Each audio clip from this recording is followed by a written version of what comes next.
This is about Pappy Roy, and he got killed in 1953, December the 26th, day after Christmas.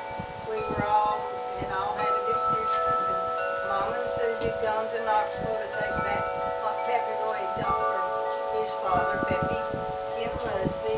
Anyway, when Jim's clothes don't fit exactly right, and Mama had to take them back and change them, and she was gone. And I took my clothes, my diapers down to wash them. They were butches. He was 6 months old, so when I took the diapers down there to wash them, Pappy Roy said that he would take Danny Bracken and Herschel for a little rabbit hunt over in the field, but he'd be back soon. But he also told me that he would fix something to put Butch in, so I could let him sleep, and it was a potato box that he had, and he blanketed it and put Butch down for the nap while him and Danny and Herschel went for the rabbit hunt. And he had bought Herschel a gun, a 12-gauge shotgun for Christmas. And Don was there with me. He had to go off for a few minutes, but when he come back, well, I had already had the diapers ready to hang out, and he got them out, and the phone was ringing. And he come back in. Well, in the meantime, T.B. Clevenger had come by and asked me where Daddy was. And we heard this dog barking over in the field, and I said, he's right over there, because that's old Joe, which was Daddy's hunting dog. So T.B. had a gun he had borrowed, and he wanted to see if he could use it himself to kill a rabbit or something.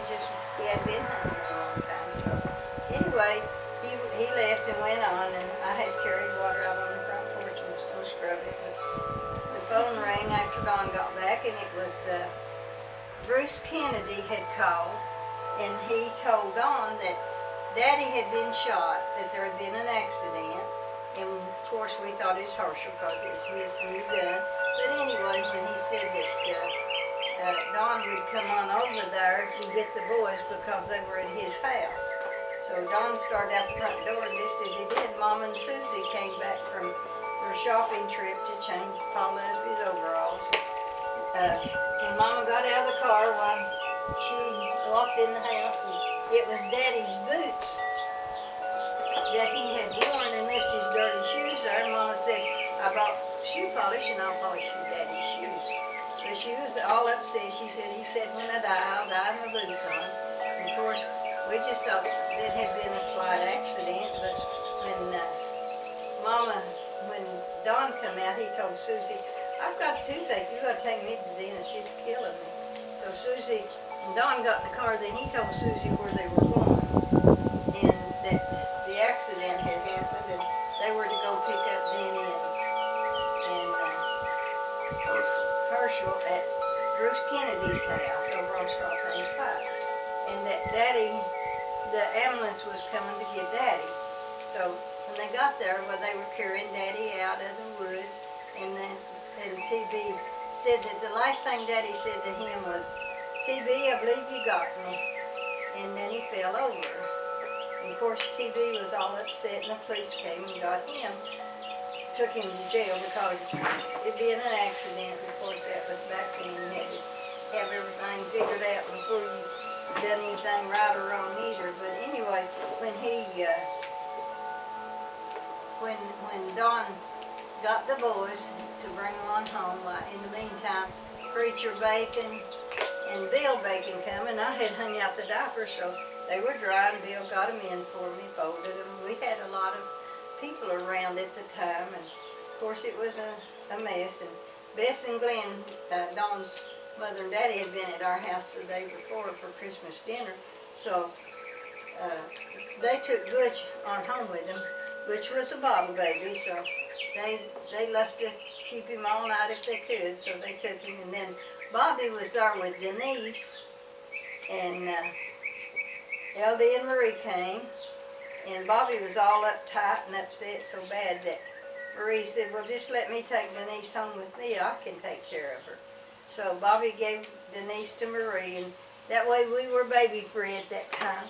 But anyway, Bobby had a real bad nervous condition anyway, so she was more upset, her and Susie, than I could understand, because it hadn't really, I hadn't really comprehended what had happened because I had been there with Daddy and he said he'd be back, so I guess I just didn't think about death. But anyway, when Susie and Dawn came back and they said that the newspaper was there taking pictures and that the man was holding, the policeman was holding the rabbit and they were carrying Daddy out of the woods on the stretchers, which they said they'd already pronounced him dead at the scene.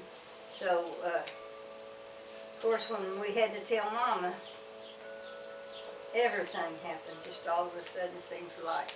But in the meantime, Scott went to jail and got TB and brought him back.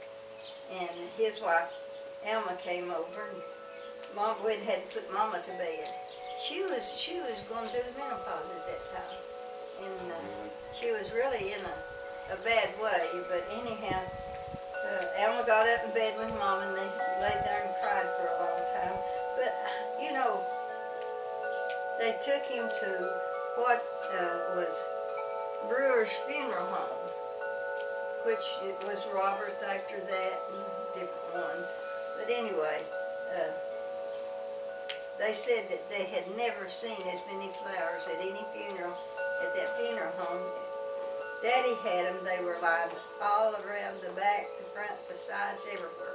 The windows were even covered with flowers. And Daddy's black friends and white friends were all there. And his family, of course, he had a big family. But as far as any hard feelings toward TB, none of us had it because we knew it was an accident, because what Daddy said to him was Herschel had shot at the rabbit too many times, and he said to TB, don't shoot anymore, don't shoot at it, just hit it there. And TB, when he come through the fence to get to where Daddy was, his safety had gone off, and Daddy had told him, you know, to go ahead and hit the rabbit, and there was a stump there. This gun hit the stump close to the rabbit, and the gun went off because the safety was off, and it was one shot that killed Daddy. And as I say, that was a hard time for all of us, because Daddy was a young man at that time, but his love of life was a piece of rabbit in the wintertime where Mama would stew it, then fry it. He could eat it for breakfast, dinner, and supper. And we had more rabbit meat and pig meat because Daddy always had his hog killing time too. But you know, it was rough on us.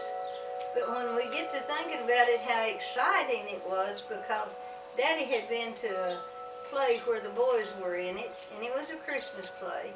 And Daddy had gone downstairs. At that time, it was the old Piney Grove Church building. And Daddy had gone downstairs with some of the younger fellas who were preachers. I think it was, one of them was a Reed fella, Sherman Reed. And I don't remember who the other, Buford Wilson. And I don't remember who the other one was. I know who he was, but I can't remember the name. But anyway, they'd gone down there with Daddy, and they said Daddy had professed Christianity, that he said he didn't want to live a hypocrite's life. But he knew now that he could live his life with the Lord in it. But you know, he was the kind of fellow that did for others, in that Mama had needed a wash machine, and he had bought her one. And he had borrowed money to pay for that wash machine. And he borrowed money at the same time to buy coal for a family up on Straw Plains Pike. I think their name was Large. But anyway, when he borrowed that money, he insured it. And when Mama got a letter that it was paid in full because Daddy had insured it, well, he knew, somehow he knew ahead of time that it's time. And by him becoming a Christian, saying, I can now, I know I can, because he had seen so much hypocritical things that went on in the world that he just didn't want to be that. So Jesus just took him home with him. And of course, I can be happy when I tell this because of the part of him being saved. Just a born-again good old man had been good, but good wasn't good unless you were a born-again person. We all know that, so.